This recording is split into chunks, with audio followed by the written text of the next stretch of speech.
Please like, subscribe and share করুন আপনাদের channel. পাবেন কেউ বিশ্বাস করে? তার পার্টির লোকেরাও বিশ্বাস করে না, সব কাটমানি হয়ে যাবে। তাই মোদিজি পরীক্ষা করলেন দিদিকে, সত্যি সত্যি কি দেবে? আপনারা জানেন আমফান ঝড় এসেছিল, পুরো মেদিনীপুর, উত্তর দক্ষিণ চব্বিশ পরগনা, হাওড়া, হুগলি, নদিয়া, কলকাতা, বাড়ি ঘর গুঁড়ো হয়ে গেছে, রাস্তাঘাট, টাওয়ার, গাছ সব ভেঙে গেছে। হাজার হাজার বাড়ি গরিব লোকের উড়ে গেছে। টিনের চাল, টালির চাল, খড়ের চাল নাই, মানুষ হাহাকার করছে। দ্বিতীয় দিন প্রধানমন্ত্রী চলে এলেন, আজ পর্যন্ত কোন প্রধানমন্ত্রী আসেনি, আয়লার ঝড়েও কেউ আসেনি। মোদী যে একমাত্র প্রধানমন্ত্রী। ঝড়ের পরের দিন দেখতে এলেন মানুষের কি কি ক্ষতি হয়েছে, হেলিকপ্টার নিয়ে ঘুরলেন, দিদিমণিকে নিয়ে ঘোরালেন। দিদিমণি বলছেন টাকা দিন, টাকা দিন, 1 লক্ষ কোটি টাকা ক্ষতি হয়ে গেছে। মোদী যাওয়ার সময় তার হাতে 1000 কোটি টাকা দিয়ে বললেন ঠিক আছে আপনি কাজ শুরু করুন, আমরা সাহায্য করব। দিদিমণি বললেন সবাইকে 20,000 করে টাকা দেবো। যেখানে বাড়ি ভেঙেছে প্রত্যেক দিন লোকে ব্যাংকে যায় বই নিয়ে, ব্যাংকের বাবুকে বলছে দেখুন তো আমার টাকা এসছে, বলছে না না কোনো টাকা আসেন। 2 দিন 3 দিন ঘোরার পরে জিজ্ঞেস করছে কিসের টাকা মশাই, রোজ চলে আসেন? বলে ওই যে দিদি বলেছে 20,000 টাকা দেবে, সেই টাকাটা আমার এসছে কেন দেখছি। বলে আপনার মাথা খারাপ হয়েছে? দিদি আজ পর্যন্ত কাউকে টাকা দিয়েছে? আপনি টাকা টাকা করছেন, যান কোনো টাকা আসেনি। এই তো দিদির রেপুটেশন। মোদীজি দেখলেন 1000 কোটি টাকা গায়েব করে দিল, মানুষ পেল না, আর টাকা পয়সা দেওয়ার ব্যাপার নেই, মোটেই বিশ্বাস করা যায় না টাকার ব্যাপারে দিদিকে। কিন্তু টাকাটা গেল কোথায়? আমরা খোঁজ শুরু করলাম, বিডিও অফিস থেকে লিস্ট হলো, সেই লিস্টে নাম, কারা টাকা পেয়েছে? টিএমসির প্রধান, তার বউ, ভাই, ভাইপো, ভাগনা, পঞ্চায়েত সমিতি, জেলা পরিষদ, পাওয়া যায় না। হসপিটালে যান, বলছে কি ইন্স্যুরেন্স আছে? বলে এই যে দিদিমণির কার্ড, বলে ওটা পকেটে রাখুন, ওইটাতে কোনো কাজ হয় না। দিদিমণির এই যে ঢপের কারবার, এইটা আবার বন্ধ হওয়ার দরকার। বলছে 10 কোটি লোককে আমি দিয়ে দেবো কার্ড। বাবা কার্ড নিয়ে কি হবে? কোনো হসপিটালে চিকিৎসা হবে না। আর যদি হয়ও 10 কোটি লোকের 5% লোককে যদি বছরে এই যে 5 লাখ টাকা দিতে হয়, তাহলে 50,000 কোটি টাকা লাগবে। দিদিমণি সারা বছরের বাজেট হচ্ছে 12,000 কোটি টাকা স্বাস্থ্যের, 50,000 কোটি টাকা কোথা থেকে আনবেন? ডিমনিটাইজেশনের সময় যে টাকাগুলো পুঁতেছিলেন ওগুলো বার করবেন নাকি? কয়লা চুরির টাকা তো বন্ধ, গরু চুরির বন্ধ, বালি চুরিও বন্ধ, পাথর চুরিও বন্ধ হয়ে যাবে। সুনীল দা এসে গেছেন, এবারে কোন চুরি করতে দেবো না। তাই বন্ধুগণ, দিদিমণি এখনো গল্প দিয়ে যাচ্ছেন, ঢপ দিয়ে যাচ্ছেন মানুষকে, তাই এর থেকে সাবধান থাকতে হবে। একমাত্র নরেন্দ্র মোদী যে গরিব বাড়ির ছেলে, তিনি দেখেছেন গরিবের কষ্ট, মাকে চোখের জল ফেলতে দেখেছেন রান্না করার সময়, তাই উনি সংকল্প করেছিলেন সুযোগ পাই মায়েদের চোখের জল মোছাও। তাই প্রধানমন্ত্রী হয়ে বাড়ি বাড়িতে গ্যাস পৌঁছে দিয়েছেন। আপনারা কেউ চিঠি লিখেছিলেন মোদীজিকে? ফোন করেছিলেন? দেখুন উনি কিন্তু জানেন মায়েদের কষ্ট, নিজের মাকে দেখেছেন, ঘরের মধ্যে রান্না হতো, একটা ঘরে পড়াশোনা করতেন, মায়ের চোখে জল, ছেলের চোখে জল, সেই চোখের জল মোছাবার জন্য কোটি কোটি মহিলাদের নামে ফ্রিতে কানেকশন দিয়েছেন। আর যেই দেখুন লকডাউন হয়ে গেল, সবাই চিন্তায়, খাওয়া দাওয়া বন্ধ, ইনকাম বন্ধ, ব্যবসা বন্ধ, চাকরি নাই, গাড়ি ঘোড়া বন্ধ, কি হবে গরিব লোকের? মোদীজি বলেন কোনো চিন্তা করবেন না, আপনারা বাড়ি থেকে বেরোবেন না, করোনা মহামারী চলছে, লকডাউন মানুন, আমরা বাড়ি বাড়িতে রেশন পৌঁছে দেবো। কি রেশন এসছে কিনা? সবটা পাননি, দিদির ভাইরা অর্ধেক মেরে দিয়েছে। 5 কিলো চাল, 1 কিলো ডাল, ডাল তো আগেই গায়েব হয়ে গেল, গমও পাওয়া গেল না। চাল পাওয়া যাচ্ছে তো বস্তা বদল হয়ে যাচ্ছে, ভালো চাল চলে যাচ্ছে বাংলাদেশে, পচা চালটা আমরা খাচ্ছি। 2 সপ্তাহ আগে 150টা ট্রাক ধরা পড়লো বনগাঁ বর্ডারে, বাংলাদেশ যাচ্ছিল। কি 150 ট্রাকের মধ্যে গম ভর্তি আছে। যদি 25 টন করে গম হয় একটা ট্রাকে, কত টন গম চুরি হচ্ছিল। আমাদের চাল চোর যে খাদ্যমন্ত্রী আছে, তাকে সাংবাদিক জিজ্ঞেস করলেন এগুলো তো মনে হচ্ছে রেশনের গম, এগুলো কোথায় যাচ্ছে, কে বার করলো? বলছে আমি ঠিক বলতে পারবো না, সিআইডি ইনকোয়ারি করাচ্ছি।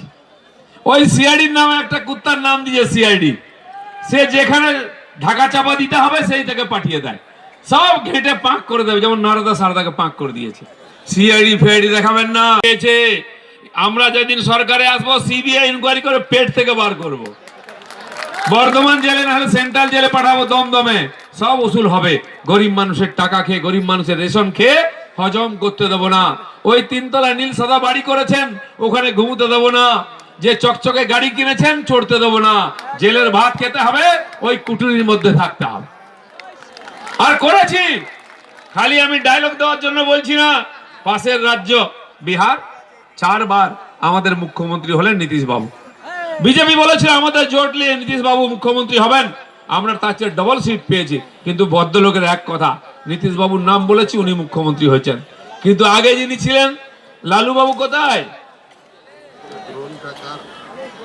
আমাদের স্ত্রী হয়েছিলেন, ছেলেকে করার ইচ্ছা ছিল, কিন্তু আমরা হারিয়ে দিলাম। সেখানে লোকেরা বলতো যে जब तक समोसा में आलू रहेगा तब तक बिहार में लालू रहेगा। এবার আর সামোসাতে আলু আছে, এবারে সিঙ্গাড়া, আলু ছাড়া সিঙ্গাড়া হয় না। এবারে ইলেকশন লোক কি বললো, जब तक समोसा में आलू रहेगा तब तक जेल में लालू रहेगा। आज लालू प्रसाद के जेले भात খেতে হচ্ছে। এত দুর্দণ্ড প্রতাপ। কেন্দ্রের মন্ত্রী ছিলেন, রেল মন্ত্রী ছিলেন, আমাদের দিদিমণিও রেল মন্ত্রী ছিলেন, তারপর মুখ্যমন্ত্রী হয়েছেন।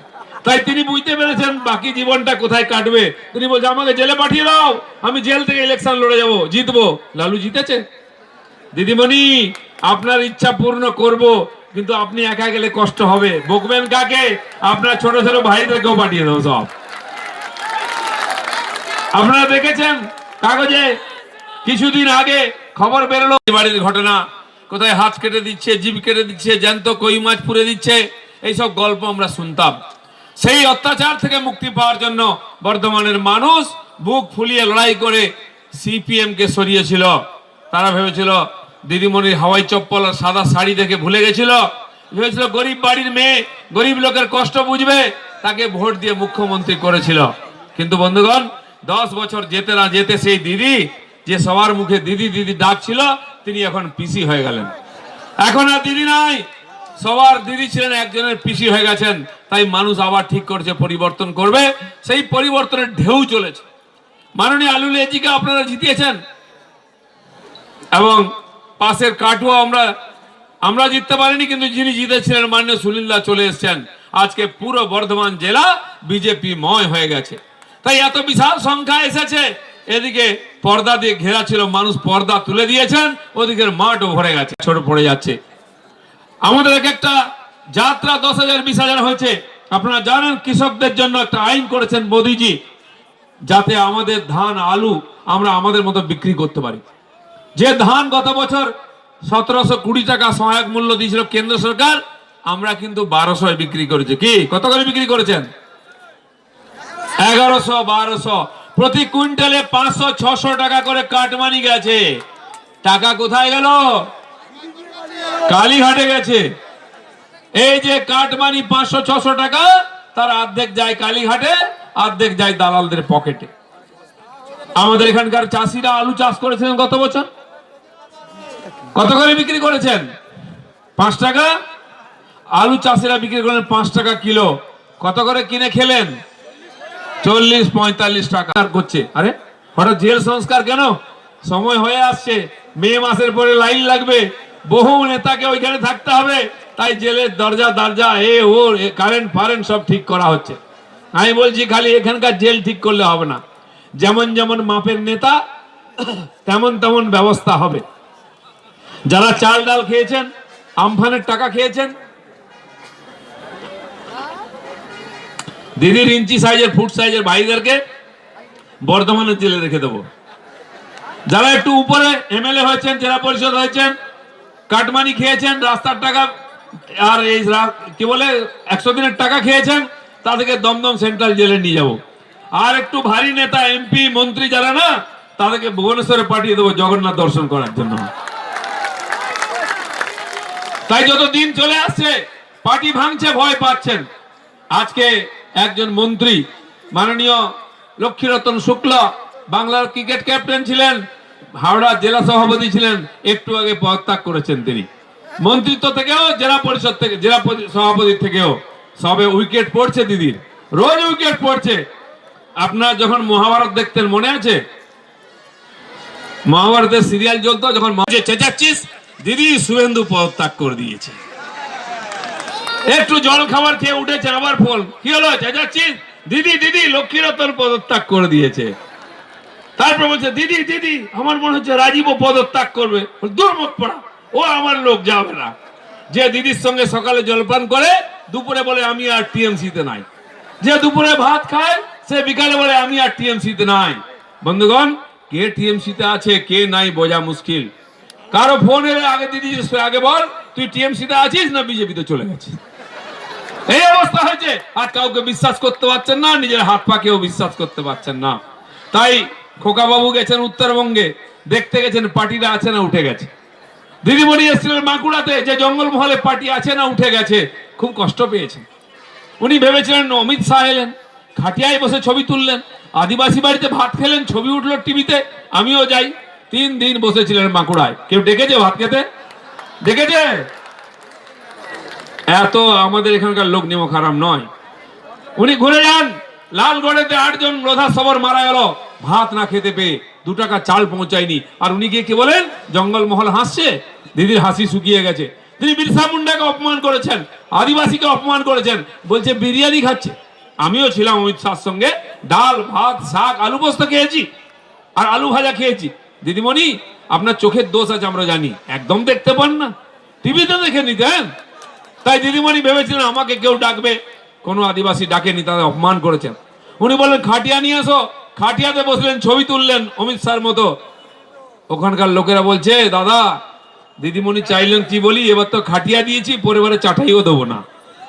যারা জঙ্গলমহলকে অপমান করেছে, জঙ্গলমহল একবারে পঞ্চায়েতে একবারে পার্লামেন্টে ধুইয়েছে। আজ আমাদের রাঢ়বঙ্গ, বীরভূম থেকে পুরুলিয়া, এই এলাকার পরিবর্তন শুরু হয়েছে। 1 থেকে 2, 3, 4 এমপি বাড়ছে। তাই আগামী যে নির্বাচন আসছে, এই নির্বাচন বাংলার ভাগ্য নির্ধারণ নির্বাচন। এই নির্বাচনের পরে আমাদের কোন ছেলে পুলে আজ বাংলা ছেড়ে গুজরাট হরিয়ানায় চাকরি করতে যাবে না। এখানকার কোন ছেলে পড়াশোনা করতে বেঙ্গালুরু যাবে না। এখানকার স্কুল কলেজ ইউনিভার্সিটিতে পড়াশোনা হবে। এখানকার কোন মানুষ ভেলোর আর চেন্নাই চিকিৎসা করতে যাবে না। এখানকার হসপিটালে ডাক্তার হবে, চিকিৎসা হবে। আর এখানকার কোন ছেলেপুলেকে চাকরি করতে গুজরাট হরিয়ানায় যেতে হবে না, তার ব্যবস্থা করব। তাই বন্ধুগণ, এখানে দেখুন আজ কি অবস্থা। দিদিমণি বলছেন সব করে দিয়েছে, কি করেছেন? যান স্কুলে, মাস্টার নেই, ছেলেপুলে যাচ্ছে, মিড ডে মিল খাচ্ছে, বাড়ি চলে আসছে। গরিবের ছেলেরা করবে কি? কোথায় পড়াশোনা করবে? তারা আবার মাইগ্রেন্ট লেবার হবে, আবার গুজরাট মধ্যপ্রদেশে উত্তরপ্রদেশে চাকরি করতে যাবে। লেবারের লেখাপড়া করতে পারবে না। যে বাংলা একদিন is IPS scientist doctor engineer supply করতো সারা দেশকে, সেনা প্রধান দিয়েছে, আজ সেই বাংলা কেবল পরিযায়ী শ্রমিক দিচ্ছে। আইএস আইপিএস কোথাকার থেকে আসছে? অন্য রাজ্য থেকে।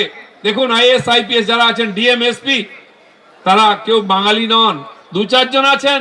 কেউ রাও আছে, কেউ সিং আছে, কেউ মিশ্র আছে, কেউ পান্ডে আছে, কেউ মিনা আছে। কেন বাঙালি আইএস আইপিএস নাই? সিপিএম খতম করে দিয়েছে আমাদের শিক্ষা ব্যবস্থা। টিএমসি তার চেয়ে খারাপ করেছে। সমস্ত ইউনিভার্সিটি আজকে আখড়া হয়ে গেছে রাজনীতির। বিশ্বভারতীকে ধ্বংস করার চেষ্টা চলছে, বুলডোজার দিয়ে তার দেওয়াল ভেঙে দেওয়া হয়েছে, গেট ভেঙে দেওয়া হয়েছে। সেখানে ঢুকে অপমান করা হচ্ছে প্রফেসরদেরকে, ভিসি কে পর্যন্ত। তাই বন্ধুগণ, এই পশ্চিমবঙ্গের পরিবর্তন দরকার আছে। আমরা সেই পরিবর্তনের জন্য লড়াই করছি। তাই প্রায় 29,000 কেস আমাদের কর্মীদের উপরে চলছে। হাজার হাজার ছেলে ঘর ছাড়া, হাজার হাজার ছেলে জেলে আছে। 135 জনকে মেরেছে, মেরে গাছে ঝুলিয়ে খুন করে দিয়েছে। আর তাই অনেকে আমাকে জিজ্ঞেস করছেন কি দিলীপ দা ভোট দিতে পারবো তো? কেন জিজ্ঞেস করেন? কারণ গতবার আমরা দেখেছি, আগের বার দেখেছি, ভোটের দিন গুন্ডা পুলিশ মিলিতভাবে ভোটারদের ভয় দেখায়, তাড়িয়ে দেয়, ভোট দিতে দেয় না, বোম মারে। আমি বলে যাচ্ছি আপনারা আপনাদের ভোট দেবেন। যে পুলিশ এখানে ভোট লুট করেছিল, সেই পুলিশকে আমরা ভোটের বুথের কাছে যেতে দেবো না। 100 মিটার দূরে গাছের তলায় চেয়ার দিয়ে দেবো, ওখানে বসে খৈনি খাবে। দিল্লি থেকে এরকম পুলিশ আসবে, চকরা বকরা পোশাক পরে, দাদার পুলিশ আসে স্টেন গান নিয়ে, ডান্ডাও থাকবে। দিদির ওই ছোট ছোট ভাইরা যারা দুষ্টুমি করে ভোটের দিন বলে দেবেন পঞ্চায়েতে যা করেছিস করেছিস, বিধানসভা ভোটে বুথের দিকে যাইস না, পিঠের হাড় ভাঙবে, পায়ের হাড় ভাঙবে, হসপিটাল হয়ে বাড়ি যেতে। সাবধান বলে দিচ্ছি আমি, এটা শুনিয়ে রাখুন। এখানে ভোট লুট করতে আসলে তাদেরকে যোগ্য জবাব দেবেন। গণতান্ত্রিক অধিকারকে যে ছিনিয়ে নিতে আসে তাকে আমরা মাফ করবো না।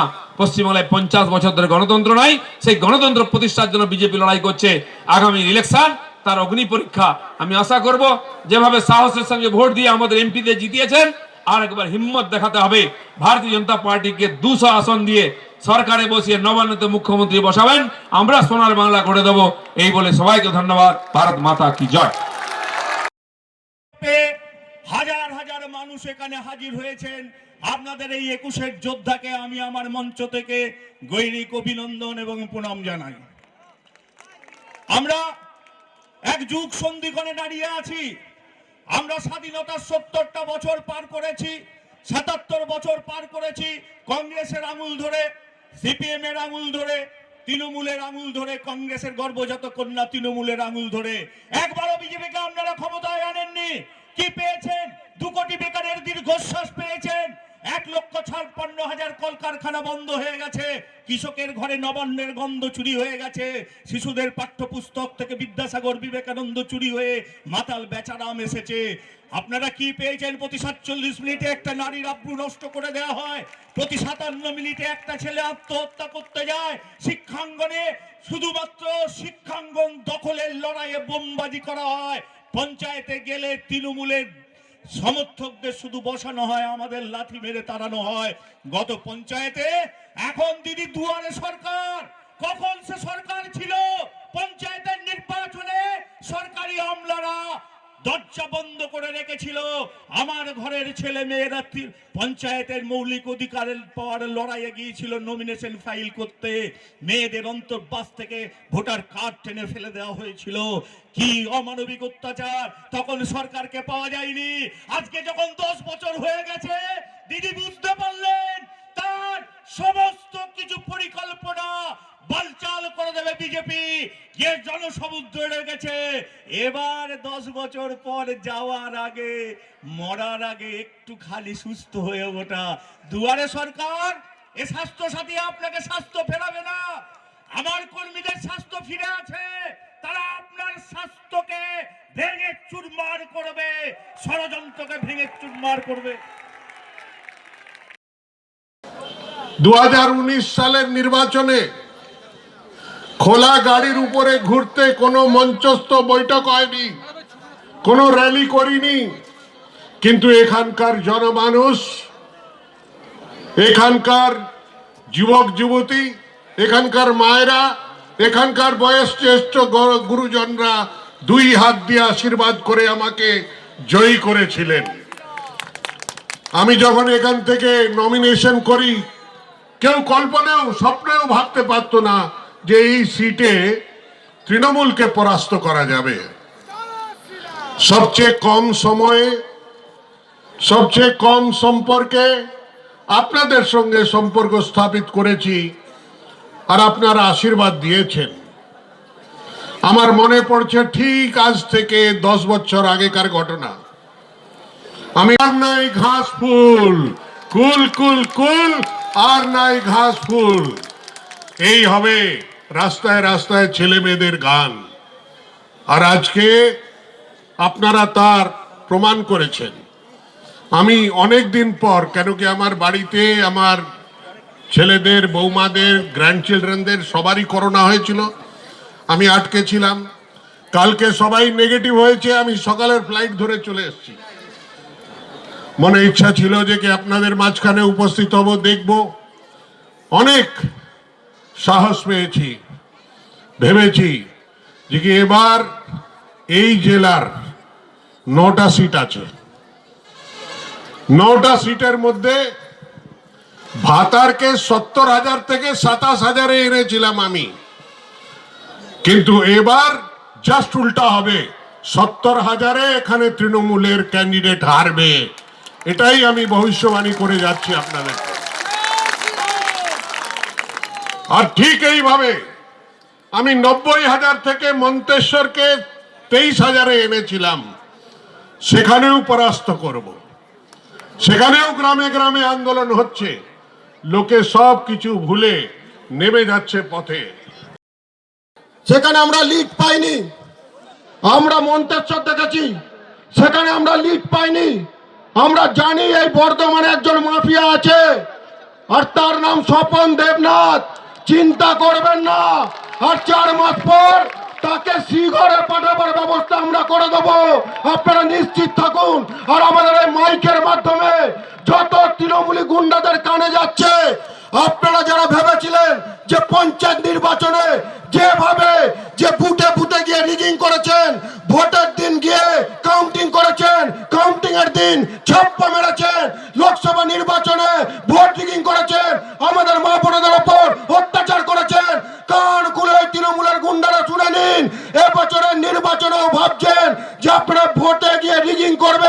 আপনাদের মানুষকে ভয় দেখাবেন। আপনারা কিন্তু বুথের সামনে হেঁটে হেঁটে যাবেন আর ফিরবেন কিন্তু খাটে করে। তার দায়িত্ব বিজেপি নেবে না, তার দায়িত্ব বিজেপি নেবে না। আরো আপনাদেরকে বলে দিচ্ছি, আমি ছিলাম কিছুক্ষণ আগে তারাপীঠে। মন্ডল তিনি নাকি বলেছেন যে এবার নির্বাচনে কি করবেন। আমরা অনুব্রত মন্ডলকে বলছি, আপনাকে এবং আপনার গুন্ডাদেরকে মেরে পিঠের চামড়া তুলে আমরা বানিয়ে দেবো। গুন্ডামি মস্তানি দেখাবেন না।